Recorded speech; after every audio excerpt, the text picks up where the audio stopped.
Shalom jemaat Tuhan dan pendengar Beyond Life yang setia. Pada masa lalu, Bait Suci atau Kemah Suci adalah tempat menyelesaikan masalah dosa umat Tuhan.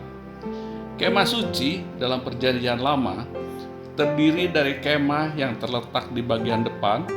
Di dalamnya berisi kaki dian dan meja dengan roti sajian yang disebut tempat yang maha kudus. Kemudian di belakangnya terdapat tirai pembatas pada suatu kemah lain lagi yang disebut tempat maha kudus. Di dalamnya terdapat mezbah pembakaran ukupan dari emas dan tabut perjanjian yang seluruhnya disalut dengan emas.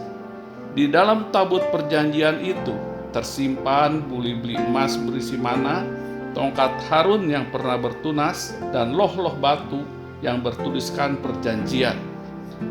Lalu di atasnya terdapat dua kerub kemuliaan yang menaungi tutup perdamaian.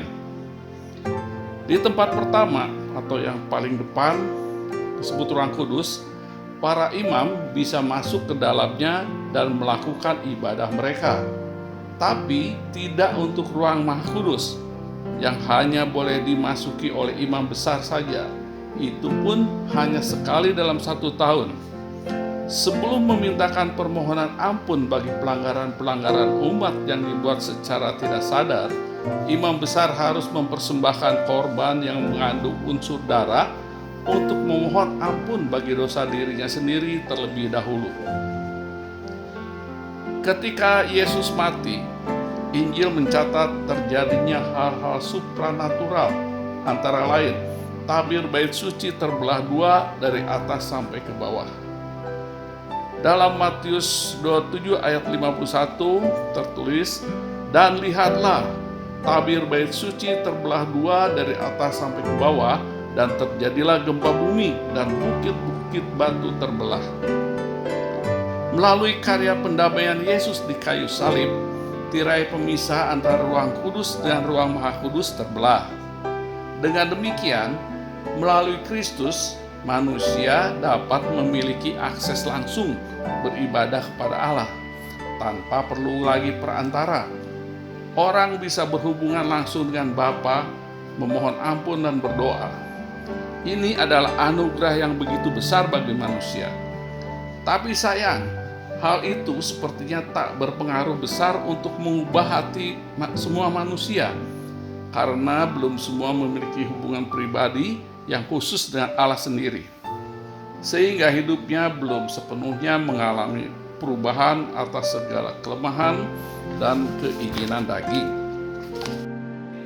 Memang dalam Roma 10 ayat 9 ditulis, "Sebab jika kamu mengaku dengan mulutmu bahwa Yesus adalah Tuhan dan percaya dalam hatimu bahwa Allah telah membangkitkan Dia dari antara orang mati, maka kamu akan diselamatkan."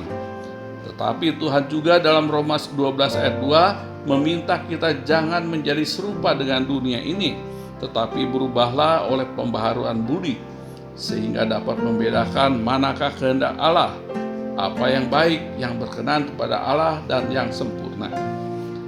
Sebagai orang percaya, seharusnya hidup kita berubah. Perubahan menyangkut sikap perilaku, lingkungan pergaulan, dan tujuan hidup. Sikap kita seharusnya tidak lagi mencerminkan pola hidup yang lama. Pengenalan akan Kristus yang benar mengubah kehidupan yang lama. Karena itu, sebagai orang beriman yang telah mengenal Injil, seharusnya kita tetap hidup baik dan benar dalam Tuhan. Jangan mau diajak, digoda, dan dipengaruhi untuk hidup dalam kejahatan dan kelemahan. Seharusnya sikap dan perilaku serta gaya hidup kita tidak lagi sama dengan dunia ini, tetapi sungguh-sungguh mencerminkan sebagai anak-anak Tuhan yang sudah diubahkan oleh kuasa kasih Kristus. Mungkin kita tidak seperti Paulus berubah secara instan ketika mengalami perjumpaan dengan Yesus. Kita harus melewati sebuah proses dan perjuangan untuk mematikan keinginan daging. Hanya melekat dalam Tuhan ada kekuatan untuk kita mampu mengikuti Yesus dan memikul salib. Dengan beriman kepada Yesus, maka roh kita sudah diperbaharui. Oleh karena itu, kita juga harus memperbaharui hati dan pikiran. Janganlah berkecil hati saat kita jatuh dalam dosa. Hanya Yesus yang menang dari semua godaan dan tidak pernah berbuat dosa. Sedangkan manusia bisa jatuh dalam dosa, sebab kita dilahirkan dengan tabiat berdosa.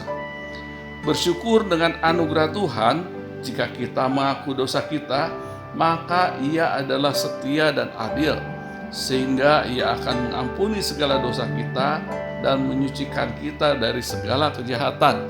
Dalam 1 Yohanes 1 ayat 9. Jemaat Tuhan dan pendengar Bread Life yang setia, keselamatan tidak diletakkan kepada siapapun, termasuk imam atau hamba Tuhan, karena manusia sendiri tidak dapat menyelesaikan masalah dosa. Keselamatan hanya ada pada Yesus Kristus. Ialah Anak Allah, Sang Juru Selamat. Setiap orang dari berbagai bangsa dan zaman dapat disucikan dan dilayakkan untuk datang dan mengaku dosa kepada Allah Bapa serta menerima pengampunan. Teruslah membangun hubungan dengan Kristus agar kita menerima kekuatan untuk menang dari godaan dan terlepas dari ikatan dosa. Salam sehat jasmani dan rohani. Tuhan Yesus memberkati.